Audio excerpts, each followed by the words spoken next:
Sir സുകുമാരക്കുറുപ്പിനെ കണ്ടു എന്ന് പറഞ്ഞ് ഒരു നേഴ്സ് വന്നത് രത്നാമ എന്ന് പറയുന്ന നേഴ്സായിരുന്നു പറഞ്ഞത്.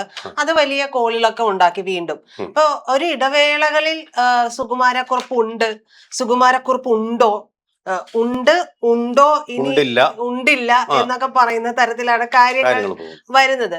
പക്ഷെ ഇതുമായി ബന്ധപ്പെട്ടിട്ടുള്ള കേസ് അത് ക്രൈംബ്രാഞ്ചിന്റെ കയ്യിലായിരുന്നല്ലോ. ഈ ക്രൈംബ്രാഞ്ചിൽ നിന്ന് എന്തുകൊണ്ടാണ് CBIക്ക് അത് പോകാതിരുന്നത്? വളരെ പ്രസക്തമായിട്ടൊരു ചോദ്യമാണ് പ്രജിത ന്യൂസ് നോട്ട് 24 വേണ്ടി ഉന്നയിച്ചിരിക്കുന്നത്. വാസ്തവത്തിൽ ഈ സുകുമാരക്കുറുപ്പിന്റെ ഒരു വിഷയം വീണ്ടും ചർച്ചയിലേക്ക് കൊണ്ടുവന്നത് പ്രധാനപ്പെട്ട ഒരു റോൾ വഹിച്ച ചാനലാണ് ന്യൂസ് 24. അവകാശവാദങ്ങളൊന്നും പറയല്ല, പ്രധാനപ്പെട്ട ഒരു പങ്ക്. അതിനുശേഷം പല ചാനലുകളിലും അത് ചർച്ച ചെയ്യാതിനു ശേഷം മാത്രമാണ് ഇപ്പം നമുക്ക് ആ ചർച്ചകൾ വന്നതുകൊണ്ട് അതിൻ്റെ അടിസ്ഥാനത്തിൽ ഏതാണ്ട് പൂർണ്ണമായിട്ടുള്ള വിവരങ്ങൾ ലഭിക്കുന്നുണ്ട്. അതോടൊപ്പം തന്നെ പല വിവാദങ്ങളും ലഭിക്കുന്നുണ്ട്. അതോടൊപ്പം തന്നെ ചില ചോദ്യങ്ങൾ, കേരളം ചോദിക്കേണ്ട ചോദ്യങ്ങൾ ഉയരുന്നുണ്ട്. അതായത് NJ ചാക്കോ എന്ന് പറയുന്ന ഫിലിം റെപ്രസെൻറ്റേറ്റീവിന് മാത്രമല്ല, കേരളത്തിലെ പേരുകേട്ട പോലീസിനും ഒരിക്കലും ഉണങ്ങാത്ത ഒരു മുറിവാണ് സുകുമാരക്കുറുപ്പിന്റെ ആ ക്രിമിനൽ കേസ്. ഒരിക്കലും ഉണങ്ങില്ല, ഇതുവരെ ഉണങ്ങാത്ത ഒരു മുറിവ്. ഇനി നാളെ അത് ഉണങ്ങുമോ എന്നുള്ള കാര്യത്തിൽ എനിക്ക് ഉറപ്പുമില്ല. ആരാണ് ഇത് അന്വേഷിച്ചത്? കേരളത്തിന്റെ ക്രൈംബ്രാഞ്ച്. ക്രൈംബ്രാഞ്ച് എന്ന് പറയുന്ന കേരളത്തിന്റെ ഖ്യാതി കേട്ട പോലീസാണ്, എലീറ്റ് പോലീസാണ് കേരളത്തിന്റെ. അവർക്ക് പറ്റിയൊരു പരാജയമാണ്. ശരിയാണ്, കേരളത്തിൽ ഇതിലെ കേസിലെ സഹായിച്ച പ്രതികൾ എന്ന് പറഞ്ഞാൽ ഭാസ്കരപിള്ള എന്ന് പറയുന്ന അളിയൻ, അതുപോലെ ഷാഹു എന്ന് പറയുന്ന ഒരാൾ, അതുപോലെ തന്നെ പൊന്നച്ചൻ എന്ന് പറയുന്ന ഡ്രൈവർ, ഇങ്ങനെയുള്ള ആളുകളെയൊക്കെ പിടിച്ചു. ഭാര്യ സരസമ്മയെയും വിളിച്ചിരുന്നു, പാവം, അവരുടെ അനിയത്തിയെയും വിളിച്ചിരുന്നു. എന്ത് കാര്യത്തിനാണോ? അവർക്ക് ഇതിലൊരു പങ്കുമില്ലെന്ന് പറഞ്ഞ് ഒരു തെളിവില്ലാതെ അവരെ പറഞ്ഞു വിടുകയും ചെയ്തു. പക്ഷേ ആയില്ലല്ലോ. Villain, the most villainous character ആരാണ്? സുകുമാരക്കുറുപ്പ് തന്നെയല്ലേ. ഒരു മനുഷ്യനെ പച്ചയ്ക്ക് കത്തിച്ചു. ആ ഒരു സംഭവം പിന്നെ ഭീകരവാദികളെ നടത്തിയിട്ടുള്ളൂ, കേരളത്തിൽ നടത്തുമെന്ന് പറഞ്ഞ് ഭീഷണിപ്പെടുത്തിയിട്ടുള്ളൂ. അങ്ങനൊരു അതിക്രൂരമായിട്ട് ആള് കേരളത്തിൽ നടത്തി, എന്നിട്ട് രക്ഷപ്പെട്ടു എന്ന് പറയുമ്പോൾ പോലീസിന്റെ വീഴ്ചക്കാരനാണ്. എക്കാലത്തെയും ഒരു വീഴ്ചക്കാരനാണത്. ഇതെന്താ സംഭവിച്ചതെന്നറിയോ? കാര്യങ്ങൾ പുറത്തു വന്നപ്പം ക്രൈംബ്രാഞ്ചിന്റെ അന്വേഷണം മാറ്റി CBI കൊടുക്കാൻ മാറി വന്നിട്ടുള്ള ഗവൺമെന്റുകളൊന്നും തയ്യാറില്ല.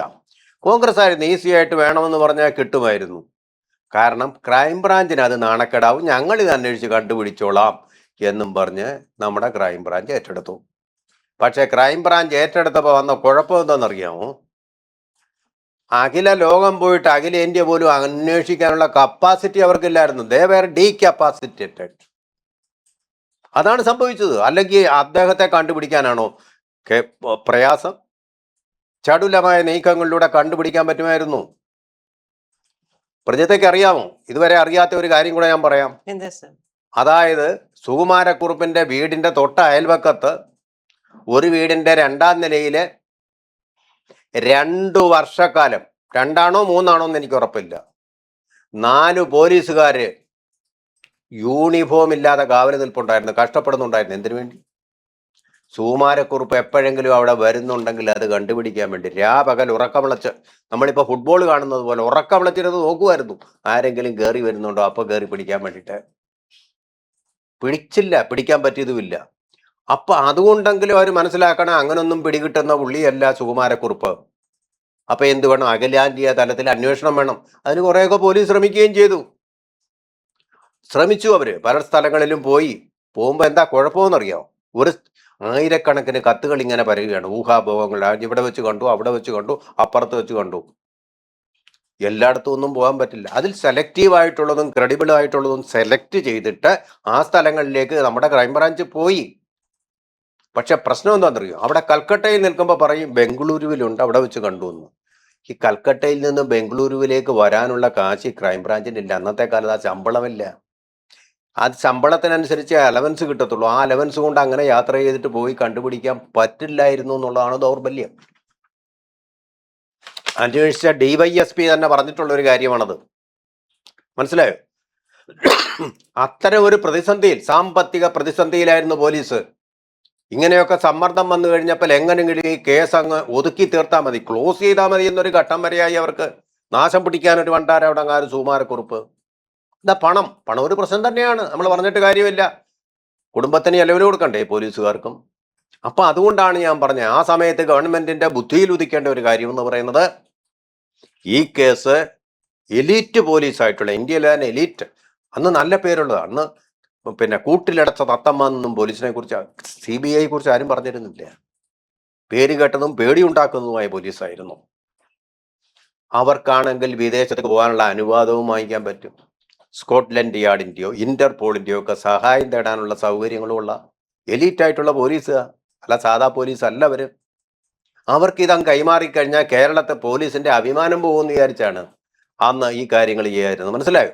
അവരുടെ അഭിമാനം രക്ഷിക്കാൻ എന്നേക്കുമായിട്ട് കേരള പോലീസിന്റെ അഭിമാനം പോയിരിക്കുക. അപ്പം അതാണല്ലോ വീണ്ടും വീണ്ടും ചർച്ച. ഇന്ന് വരെ നിങ്ങൾക്ക് പിടിക്കാൻ കഴിഞ്ഞിട്ടില്ല, പിടികിട്ടാ പുള്ളിയായിട്ടിരിക്കുന്നു എന്ന് പറയുമ്പോൾ ആർക്കാ നാണക്കേട്?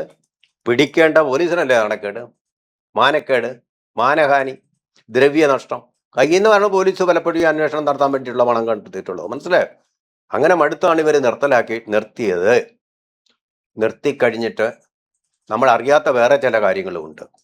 ഈ സരസമ്മ എന്ന് പറയുന്ന സ്ത്രീ ഇപ്പോഴും ഉണ്ട്. ഇവർക്ക് 2 ആൺമക്കൾ ഉള്ളതാണെന്നാണ് പറയുന്നത്. അതിൽ ഒരാണിന്റെ കല്യാണത്തിന് ഈ സുകുമാരക്കുറുപ്പ് വന്നിരുന്നു എന്നാണ് പറയുന്നത്. അപ്പൊ 4 പോലീസുകാർ കണ്ണിൽ എണ്ണ ഒഴിച്ച് കാവല് നിന്നിട്ടും ഇയാൾ വന്നിട്ട് പോയി എന്നൊരു ആരോപണം. ഇത് ആരോപണം മാത്രമാണ്, നമുക്ക് പൂർണ്ണമായിട്ട് വിശ്വസിക്കാൻ പറ്റില്ല. അതുപോലെ തന്നെ ഈ സുകുമാരക്കുറുപ്പ് മരിച്ചു എന്ന് പറഞ്ഞ് അന്വേഷിച്ച ഒരു DYSP പറയുന്നുണ്ട്. അതും നമുക്ക് സംശയിക്കാനേ പറ്റൂ. നമുക്ക് ഈ ആള് മരിച്ചതിന്റെ ഒരു പൊടി പോലും ലഭിക്കാതെ അത് വിശ്വസിക്കാൻ പറ്റുമോ? പോലീസുകാരാണെങ്കിൽ വിശ്വസിക്കുമോ? അതും എന്താണ് പറയുന്നത്, അതും ഒരു ഊഹാപോഹം മാത്രമാണ് എന്നല്ലേ നമുക്ക് പറയാൻ പറ്റൂ, തെളിവില്ലാത്തടത്തോളം. അപ്പോൾ ആ സുകുമാരക്കുറുപ്പ് മരിച്ചു എന്നുള്ള എവിഡൻസ് കിട്ടാത്തടത്തോളം ആ കേസ് നിലനിൽക്കുക തന്നെയാണ്. അതിന്റെ ഫയൽ അവിടെ ഉണ്ട്, ശരിയാണ്. ആ ഫയൽ ക്ലോസ് ചെയ്തിട്ടുണ്ട്. എന്തുകൊണ്ടാണ് ക്ലോസ് ചെയ്ത്? ഇതുപോലെ ഇങ്ങനെ വീണ്ടും വീണ്ടും സംശയമുനകളിൽ നിർത്തിക്കഴിഞ്ഞാൽ വീണ്ടും പോയി യാത്ര ചെയ്തിട്ട് പണം മുടക്കി നഷ്ടപ്പെടാൻ ഇവർക്ക് തയ്യാറില്ല. സഹി കെട്ട് പണ്ടാരടങ്ങാൻ പറഞ്ഞു. ഇല്ല, അയാൾ മരിച്ചു. അതെങ്ങനെയാണ് മരിച്ചതെന്നാണ് ഊഹിക്കുന്നതെന്ന് അറിയാമോ? 1988 പ്രജിത പറഞ്ഞ ഈ രത്നമ്മ എന്ന് പറയുന്ന അവിടെ ചിങ്ങോലിക്കാരിയായിട്ടുള്ള സ്ത്രീ, അവിടെ ബൊക്കാറോ സ്റ്റീൽ സിറ്റി, അവിടെ ഒരു അവിടുത്തെ ജനറൽ ആശുപത്രിയിൽ അവരെ നഴ്സ് ട്രെയിനി ആയിട്ട് വർക്ക് ചെയ്യുകയാണ്. അപ്പോൾ ഇയാളെ കണ്ടു, നമ്മളത് നേരത്തെ പറഞ്ഞതാണ്. കണ്ടു, കാര്യങ്ങൾ ചോദിച്ചു, മനസ്സിലാക്കി. അവർ മനസ്സിലാക്കിയ ഒരു കാര്യം, ഇയാൾ തന്നെയാണ് സുകുമാരക്കുറുപ്പ്. പറഞ്ഞപ്പോൾ അയാൾ അവിടുത്തുകാരനാണെന്ന് പറഞ്ഞു. 18 ഭാഷകളോട് അറിയാം. വന്നിരിക്കുന്നത് എങ്ങനെയാണെന്ന് അറിയാമോ? സന്യാസിയുടെ വേഷത്തിൽ, സന്യാസിയായിട്ടാണ് വന്നിരിക്കുന്നത്. ഇത് കേട്ടുകൊണ്ട് ഈ DYSPയുടെ നേതൃത്വത്തിലുള്ള സംഘം അന്വേഷിച്ചു പോയി. ഇവർ പറഞ്ഞു 100% ശരിയായിരുന്നു. പക്ഷേ ഇതുവരെ ചിങ്ങോലിക്കാരിയാണ്, മലയാളിയാണെന്ന് അറിഞ്ഞപ്പോഴത്തേക്കും അയാൾ അവിടുന്ന് സ്ഥലം വിട്ടിരുന്നു. ഈ DYSP കണ്ടുപിടിച്ചു, ഇന്ത്യയിലുടനീളം ഇയാൾ ഇങ്ങനെ ജനറൽ ആശുപത്രികളിൽ അഡ്മിറ്റ് ആവുന്നുണ്ട്. 1984 ജനുവരി 22-നാണ് ഈ കൊലപാതകം നടക്കുന്നത്, രാത്രി. മനസ്സിലായോ? അപ്പൊ ഇത് കഴിഞ്ഞിട്ട് 4 വർഷം കൂടെ ആയിട്ടുള്ളൂ. സുകുമാരക്കുറുപ്പിനെ അതുപോലെ തന്നെ ഇരിക്കുകയാണ്. ഇവർ നേരത്തെ കണ്ടിട്ടുണ്ട്, സ്വന്തം നാട്ടിൽ അടുത്തുള്ള ആളുകൾ. അപ്പോൾ എന്നെ അന്വേഷിച്ച് നോക്കിയപ്പോ ഇയാള് ഇന്ത്യയിലെ മിക്ക ബാംഗ്ലൂര്, മുംബൈ, അതുപോലെ തന്നെ കൽക്കട്ടയിൽ പോയിട്ടുണ്ട്. അങ്ങനെ പല സ്ഥലങ്ങളിലും സന്യാസി വേഷത്തിൽ കാവി വസ്ത്രധാരിയായിട്ട് ഇയാൾ നടക്കുന്നു. എല്ലായിടത്തും പോയിട്ടുള്ളത് കാർഡിയാക് കുഴപ്പം എന്ന് പറഞ്ഞിട്ടാണ് പോയത്. പോയിടത്തെല്ലാം ICUയിലാണ് കിടന്നിട്ടുള്ളത്. അങ്ങനെ വന്നപ്പോൾ 1988 ഈ അന്വേഷണം കഴിഞ്ഞിട്ട് ഡോക്ടർമാർ പറഞ്ഞത്, ഇയാൾ ഇനി വന്ന ഏറിയ കൂറ് ഒരു 2 ആഴ്ച മാത്രമേ ജീവിച്ചിരിക്കൂ. ഡോക്ടർമാർ പറഞ്ഞത്. ഈ ഡോക്ടർമാർ 2 ആഴ്ച എന്ന് പറയുന്ന ആൾക്കാർ പിന്നെ 20 വർഷവും 30 വർഷവും ജീവിച്ച എവിഡൻസ് ധാരാളം നമ്മുടെ ഈ മെഡിക്കൽ ഹിസ്റ്ററിയിലുണ്ട്, മെഡിക്കൽ റെക്കോർഡ്സ് ഹിസ്റ്ററിയിലുണ്ട്. പക്ഷേ ഈ 2 ആഴ്ച കഴിഞ്ഞ് മരിക്കുന്ന പറഞ്ഞുകൊണ്ട് ഈ DYSP അന്വേഷിച്ച് അടുത്തതുകൊണ്ട് എന്ത് ചെയ്തു? അയാൾ മരിച്ചു കഴിഞ്ഞു ഇനിയും വേണ്ടാന്നും പറഞ്ഞ് ഫയലും ക്ലോസ് ചെയ്യുകയാണ് ചെയ്തത് എന്ന അദ്ദേഹത്തിന്റെ ഊഹമാണ്. അപ്പോൾ കൺക്ലൂസീവായിട്ടുള്ള എവിഡൻസ് ഈ കാര്യത്തിൽ ഉണ്ടായിട്ടില്ല എന്ന് വ്യക്തം. അതുകൊണ്ടാണ് ഞാൻ ചോദിക്കുന്നത്, നിങ്ങളെ കൊണ്ട് കഴിയില്ലെങ്കിൽ നിങ്ങൾ എന്തുകൊണ്ട് CBI ഏൽപ്പിച്ചില്ല? അതിന് ഇന്ന് വരെ ഒരൊറ്റയാളും ചോദ്യം ഉന്നയിച്ചു കേട്ടില്ല. അത് വളരെ ഉത്തരവാദിത്തത്തോടു കൂടി ന്യൂസ് നോട്ട് 24 ആ ചോദ്യം ഉന്നയിക്കുകയാണ്. നമുക്ക് എന്തുകൊണ്ട് CBIയെ കൊണ്ട് അന്വേഷിപ്പിക്കാൻ കഴിയുന്നില്ല? ഇന്നിവിടെയുള്ള ലൊട്ടിലൊടുക്ക് കേസുകൾ മുഴുവൻ ഇപ്പൊ CBIക്ക് എന്ന് പറഞ്ഞു കൊടുക്കുവാണല്ലോ. എന്തുകൊണ്ട് അന്ന് ആ ബുദ്ധി ഉദിച്ചില്ല? അല്ലെങ്കിൽ ക്രൈംബ്രാഞ്ച് പറയും സാർ ഞങ്ങൾക്ക് ഇത് കണ്ടുപിടിക്കാൻ പറ്റിയിട്ടില്ല, അതുകൊണ്ട് ഞങ്ങൾ CBI ഏൽപ്പിക്കൂ എന്ന് പറയാൻ എന്തുകൊണ്ട്? അപ്പോൾ ഒരു അസംഷനിലാണ് ഈ കേസ് അവസാനിപ്പിച്ചിരിക്കുന്നത്. ഇപ്പോൾ വേറൊരു പ്രധാനപ്പെട്ട കാര്യം അതുകൂടെ പറഞ്ഞ് നിർത്താൻ നമ്മുടെ സമയമില്ലാത്തതുകൊണ്ട്, ഇപ്പൊ അക്ബർ അലി എന്ന് പറയുന്ന ഒരു പോലീസ് ഉദ്യോഗസ്ഥൻ, നമ്മൾ ന്യൂസ് നോട്ട് 24 ഇത് ആദ്യം വന്നെങ്കിൽ ഇപ്പോൾ ന്യൂസ് 24 എന്നുള്ള ചാനലിൽ കൊടുത്ത ഒരു അഭിമുഖത്തിൽ അദ്ദേഹം പറയുന്നത് സുകുമാരക്കുറുപ്പ്, അദ്ദേഹത്തിന്റെ ഭാര്യ, അതുപോലെ 2 ആൺമക്കളാണ് അദ്ദേഹത്തിനുള്ളതെന്നാണ് പറയുന്നത്. അവർ വിദേശത്ത് ജോലി ചെയ്യുന്നുണ്ട്, ഇപ്പോഴും ജീവിച്ചിരിക്കുന്നുണ്ട് എന്നുള്ളതാണ് അദ്ദേഹം പറയുന്നത്. ചുരുങ്ങിയ പക്ഷം 2017 വരെ അദ്ദേഹം ജീവിച്ചിരുന്നു. അദ്ദേഹം അബുദാബിയിൽ പോയിരുന്നു, അത് കഴിഞ്ഞ് ആവശ്യത്തിനൊക്കെ വന്ന് ഇവിടെ ഭാര്യയെ കണ്ടിരുന്നു എന്നുള്ളതാണ് അദ്ദേഹം പറയുന്നത്. ഇവിടെ നമ്മൾ വേറൊരു കാര്യം, ഇപ്പോൾ ഒരിടത്ത് പറയുന്നത് അദ്ദേഹത്തിന് 2 ആൺമക്കളാണ്, പക്ഷെ അലി പറയുന്നത് മകളുടെ കല്യാണത്തിന് വന്നിട്ട് പോയി എന്നാണ് പറയുന്നത്. അപ്പൊ അവിടെ ഒരു ദുരൂഹതയാണ്. അപ്പൊ ഈ ദുരൂഹതകൾ വരുമ്പോഴാണല്ലോ നമ്മൾ അന്വേഷണത്തിലേക്ക് പോകേണ്ടത്. സമഗ്രമായ അന്വേഷണം. അദ്ദേഹം ജീവിച്ചാലും ഇല്ലെങ്കിലും എങ്ങനെയാണ് മരിച്ചത് എന്നുള്ളത് നമുക്ക് അറിയണം. മനസ്സിലായില്ലേ? കാരണം ഒരു പ്രധാനപ്പെട്ട പ്രതിയാണ്. മരിച്ചിട്ടുണ്ടെങ്കിൽ ആ എവിഡൻസ് കൊണ്ട് കേരളത്തിന്റെ ഞങ്ങൾ കണ്ടുപിടിച്ചു, മരിച്ചിട്ടാണെങ്കിലും കണ്ടുപിടിച്ചു എന്നൊരു അഭിമാനമില്ലേ? അയാളെ കയ്യോടെ പിടിച്ച് ജയിലിടുക എന്നുള്ള, അല്ലെ എങ്ങനെ സംഭവിച്ചു എന്നുള്ളത് വളരെ പ്രധാനപ്പെട്ട ഒരു ചോദ്യം തന്നെയാണ്. അടൂർ ഗോപാലകൃഷ്ണൻ പോലെയുള്ള ആളുകൾ തന്നെ സിനിമ എടുത്ത ഒരു സംഭവമാണത്, അല്ലേ? വളരെ അപ്പൊ കേരളത്തിന്റെ പോലീസിന്റെ അഭിമാനം വീണ്ടെടുക്കാനും അവസാനമായിട്ടെങ്കിലും എന്തെങ്കിലും ഒരു എവിഡൻസ് തുമ്പ് ഇതിനെക്കുറിച്ച് കിട്ടിയാൽ അത് വളരെ വിലപ്പെട്ടതാണ്. അത് CBIയെ ഏൽപ്പിക്കാൻ ഇനി പറ്റുമെന്ന് എനിക്കറിയില്ല. കേരള പോലീസ് തന്നെ കണ്ടുപിടിക്കട്ടെ. കാരണം ഇതിന്റെ ആളും പിന്നെ എന്താ പറയുന്നത്, ആടും ചത്ത് മോരിന്റെ പുളിയും പോയി കഴിഞ്ഞിട്ട് പിന്നെ കാര്യമില്ല എന്നുള്ളത് കൊണ്ട്. പക്ഷേ ഇത്രയും ക്രൂരമായിട്ടൊരു മലയാളി പ്രവർത്തിച്ചു എന്നുള്ളത്, അയാൾ തീർന്നു കഴിഞ്ഞോ, അവന്റെ ജീവൻ ഇനി ബാക്കിയുണ്ടോ എന്ന് തീർച്ചയായിട്ടും ചെന്താമരയുടെ വിധി പ്രഖ്യാപിക്കുന്ന ഈ ദിവസം പറയുകയാണ്. ഇതിന്റെ ഫർദറായിട്ടുള്ള നമ്മൾ പറയുന്നില്ല, കേസിന്റെ ഒരു റിവ്യൂ വേണം. റീഓപ്പൺ നമ്മൾ പറയുന്നില്ല, ഒരു റിവ്യൂ വേണം. അത് കണ്ടുപിടിക്കാൻ ഇന്ന് പോലീസിന് മതിയായ ശമ്പളമുണ്ട്, ഫ്ലൈറ്റിൽ തന്നെ അവർക്ക് യാത്ര ചെയ്യാം, അതിന്റെ എവിഡൻസ് തീർക്കണം. ഇതിനിടയ്ക്ക് ഒരു സംഭവം കൂടി ഉണ്ടായിട്ടുണ്ട്. അത് നമ്മുടെ അന്വേഷിച്ച DYSP പറഞ്ഞതാണ്. കൽക്കട്ടയിൽ ഒരു ആശുപത്രിയിൽ ഇതുപോലെ സന്യാസിയായിട്ട് വന്നിരുന്നു. ആ സന്യാസി അവിടെ ഇരിക്കെ തന്നെ ഡോക്ടർ, അവിടെ സ്റ്റാഫിന് സംശയം തോന്നി, ഇവരെ വിളിച്ചറിഞ്ഞു. ഇവര് നേരെ അങ്ങോട്ട് പോയി. അവിടെ ചെന്ന് വേഷം മാറി ഒരു പോലീസ് ഉദ്യോഗസ്ഥൻ സുകുമാരക്കുറുപ്പ് കിടക്കുന്ന സ്ഥലത്തേക്ക് പോയി കാര്യങ്ങളൊക്കെ പറഞ്ഞു. അപ്പൊ അയാൾ സമ്മതിച്ചു, ഞാൻ അവിടെ രോഗിയല്ല, അവിടെ ഡോക്ടറായിട്ടിരിക്കുന്നു എന്നാണ്. ക്ഷമിക്കണം, അയാൾ ഡോക്ടറായിട്ടിരിക്കുന്നു. ഡോക്ടറുമായിട്ട് സംഭാഷണം നടത്തി.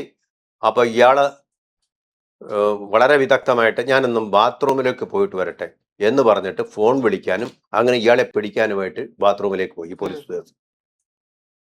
ആ സമയത്തേക്കും സ്റ്റോറിയിൽ ട്വിസ്റ്റ് അങ്ങനെയല്ല സംഭവിച്ചത്. ഈ ഡോക്ടർ തന്നെ പറഞ്ഞു എനിക്ക് ബാത്റൂമിൽ ഒന്ന് പോകാനുണ്ട് എന്ന് പറഞ്ഞിട്ട് അദ്ദേഹം പോയി. പോലീസുകാരൻ അവിടെ ഇരുന്നു. ബാത്റൂമിലോട്ട് പോയതിനു ശേഷം പിന്നെ ആ ഡോക്ടറെ കണ്ടിട്ടില്ല. അപ്പൊ അന്വേഷിച്ച് നോക്കിയപ്പോൾ ഇദ്ദേഹം അവിടെ അറിയപ്പെടുന്നത് വൈക്കത്തെ ഒരു അഡ്രസ്സിലാണ്. വൈക്കത്തേക്ക് വന്നു പോലീസ്. വൈക്കത്തേക്ക് വന്ന് ആ വീട്ടിൽ ചെന്നപ്പോൾ ഉണ്ട്, ഡോക്ടർ അവിടെ ഉണ്ട്. ഒരു വ്യാജ ഡോക്ടറുമായിരുന്നു എന്നാണ് പറയുന്നത്. ഈ വ്യാജ ഡോക്ടറായിട്ടും സുകുമാരക്കുറുപ്പ് അങ്ങനെ പ്രവർത്തിച്ചിട്ടുണ്ടോ? ഈ കാര്യങ്ങളെല്ലാം തീർച്ചയായിട്ടും ഈ ഇന്ത്യ മഹാരാജ വെച്ച് നമുക്കിപ്പോൾ വർദ്ധിച്ച കമ്മ്യൂണിക്കേഷൻ സമ്പ്രദായങ്ങളുണ്ട്, കണക്ടിവിറ്റി ഉണ്ട്. അത് വെച്ചിട്ട് കണ്ടുപിടിച്ചിട്ട് അതിലെന്താണ് സംഭവിച്ചത് എന്നൊരു അറിയാനുള്ള നമ്മുടെ അവകാശമെങ്കിലും തീർച്ചയായിട്ടും തൃപ്തിപ്പെടണം.